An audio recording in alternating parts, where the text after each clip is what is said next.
Hello, my viewers on the internet. Today I am recording my voice using my phone. Not my phone, using my earbuds, which is connected to my phone through Bluetooth. So I'm hoping this actually turns out a little bit better than usual because there's usually a lot of ambient sounds in the background. Not Minecraft ambient sounds, but just car ambient sounds, driving, blinking lights and all that. And personally, I can't really hear anything anymore because I have both my earbuds in, and that's kind of a problem, I guess, but whatever. I really didn't come in today with a topic at hand just because I wanted to talk about the channel like I did last time, but I didn't get to last time because I got distracted about just YouTube and Twitch and everything in general. I know I promised a different topic that I'd talk about sometime before, but if I already forgot about talking about it, then I'm not going to try to address any of that. Now, once again, talking about the YouTube channel and where it's heading and all that, I know I already mentioned that it's cringy to have a bunch of update videos, but not actually any content. I don't know. I hope you guys are enjoying whatever I'm putting up. I mean, I uploaded like a crap ton of videos yesterday, all at once, because I had to get ahead. And putting something up every day, every week, is really difficult. Seriously, it is. Wow, it is not easy. First of all, you have to record, then you have to edit the videos yourself.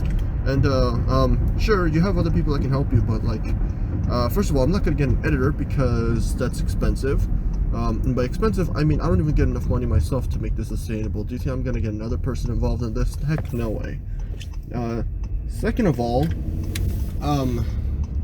yeah, I have to record this stuff all on my own, and I just found out that there's something wrong that happened with Paper Mario. Well, not something wrong. I mean, by the time this comes out, which I have no idea what it's coming. No, you guys haven't noticed, I don't really keep track of my Drivecast vlogs because I don't really care. This is supposed to be my rants that I talk about at random. This is supposed to be about whatever I have in my mind that I just want to get out to the rest of the world. That's what the point of this Drivecast is. If I have anything that I'm angry about, if I have anything that I'm really passionate about, then I will just splurt it out. And I don't know, like, I really don't have much to talk about today. I mean, I do have something that I kind of have stored, but maybe I'll talk about that in a few minutes. Mario Kart is fun. Random point there. So yeah, back YouTube. I don't know, like, I really love doing this. I don't know if I can do it for so many years, and sure, playing the Flash games are fun and all, but time is running out, and once all the Flash games are unavailable, it's going to be really awkward to transition into something else, since that kind of took up a lot of my time. I mean, I'm probably going to end up playing Among Us instead. It is it's not really a Flash game, but I have nothing else to play, and Among Us is it's surprisingly still big, so might as well play it. If you guys enjoyed me playing Among Us with a couple of my friends, I had to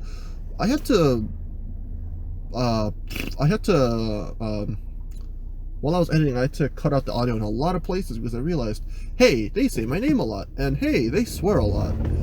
Sometimes I kept it in just because the joke wouldn't be funny, but I don't know, just stuff like that happened. And speaking of swearing, that's a good tangent to go off of. I don't understand the big problem with swearing.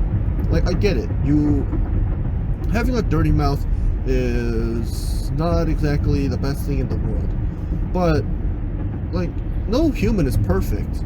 Like, sure, we shouldn't be like actively going around doing bad things to everybody, but if saying a certain word if saying a certain word that doesn't have like a historic or cultural how do I say this, significance, as big of a cultural significance as other words.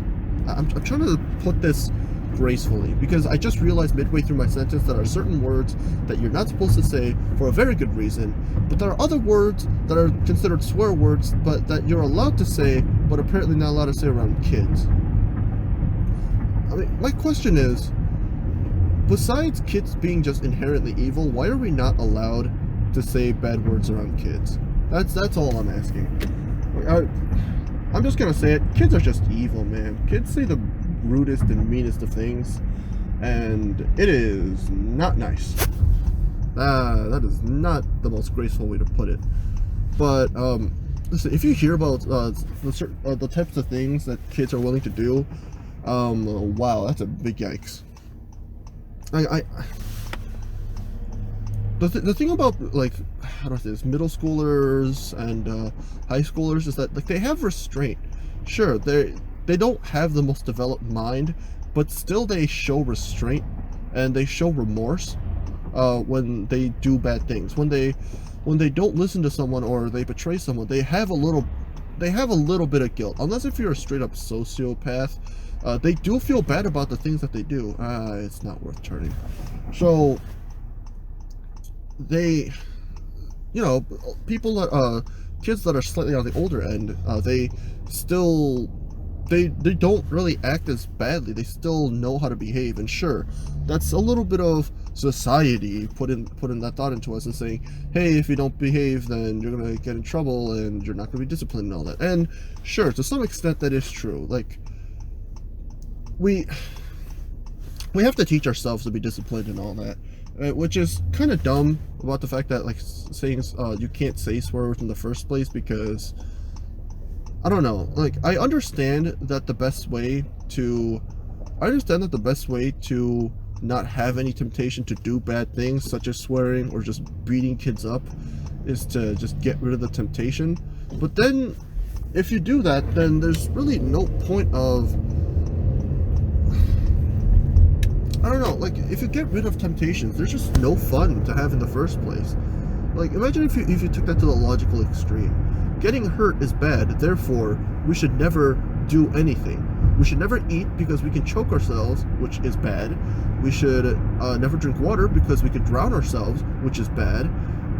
We should never try, I don't know, to have any scientific advancement because of the possibility of having, I don't know, have some major scientific accident like Fukushima. I don't know why that popped in my head. Fukushima wasn't a science experiment, I get it, but just thoughts in my head. What else is there? We should never strive to do anything because we'll always end up injuring ourselves. Like, sure, taking things to the logical extreme isn't exactly the most how do I say this? The most accurate representation of the how do I say this? Of any concept, because of the whole idea of slippery slope and all that. And if you think of a certain idea, then you'll start think of it as the idea but more extreme, and then it'll just become more extreme until you just think of the logical extreme. But I'm just saying, just consider the alternative. Speaking of alternative, remember when I talked about me not arguing but having a conversation with a friend where we basically concluded that certain words or certain jokes aren't funny and all that, blah blah blah. Yeah. I really like to play devil's advocate. I don't know where it started. I realized that I had a really big passion for not arguing, but just making a statement. And it sounds really terrible from someone my age, with the, how do I say this, the reputation of someone my age has, especially because of the whole idea of, hey, I have a voice, which means my voice is worth something. No, my voice is not worth anything. In terms of perspective, the things I say could be coming from any mouth and they would be just as valid. Because I try to offer perspective simply because I want people to consider the alternative. But that's mostly because I am one of the scientific method. My brain is very analytical. It's not smart, but it thinks things. It thinks. How do I say this? It thinks just general stuff through logic. Sure, I get caught in the heat of the moment a lot, and my emotions do get the better of me way too often.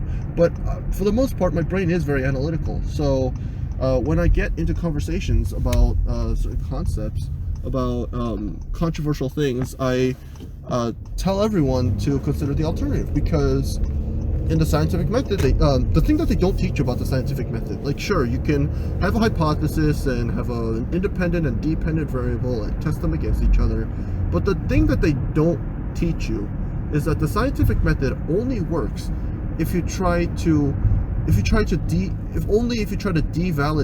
the statements that are made and come to the conclusion that the only solution is that correct statement. I don't know if the TED Ed video is still up. I think it's from TED Ed.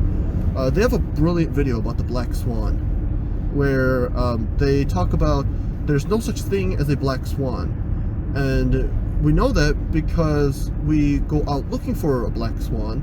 Oh, sorry, no, the statement is all swans are white, and they talk about how the incorrect way to interpret that is someone looks for a white swan and does find a white swan.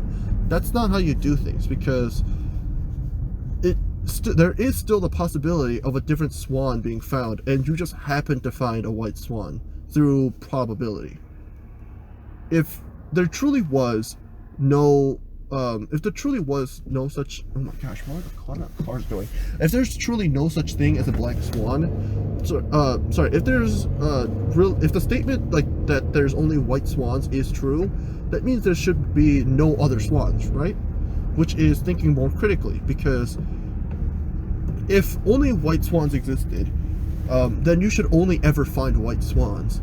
But if you find a white swan, there could be a black swan in the group and you just never know it. The better way to think of it is, I look for a black swan, or just any other colored swan. They just call it the black swan just because that's the analogy. They look for a black swan, and that's what they specifically look for. Because if you can't find a black swan anywhere, it means the white swan can only be the other option. Obviously, there could be other colors, but I mean, you could do that for any other colors and still have the same conclusion. You get my point. They're trying to think of it in simple terms, because if you had multicolored swans, that would just make things even more awkward. So yeah, we're just gonna ignore that. But that's how the scientific method is supposed to work, and nobody ever talks about that. I don't like that nobody ever talks about it, because like they say that the education system is failing children. I agree to that to a certain extent. Like that part I do agree with, because they don't teach the wrong things. They just teach the right things poorly. That's really all it is. And I'm not saying that's the teacher's fault. I'm not saying it's this. Okay, it's definitely the system's fault, but I would like to go into that more deep and more in depth, but it seems my time is running out. So I'll see you guys next time on another edition of the Chessbait Drivecast. I hope you guys drive safe. I'll see you guys next time.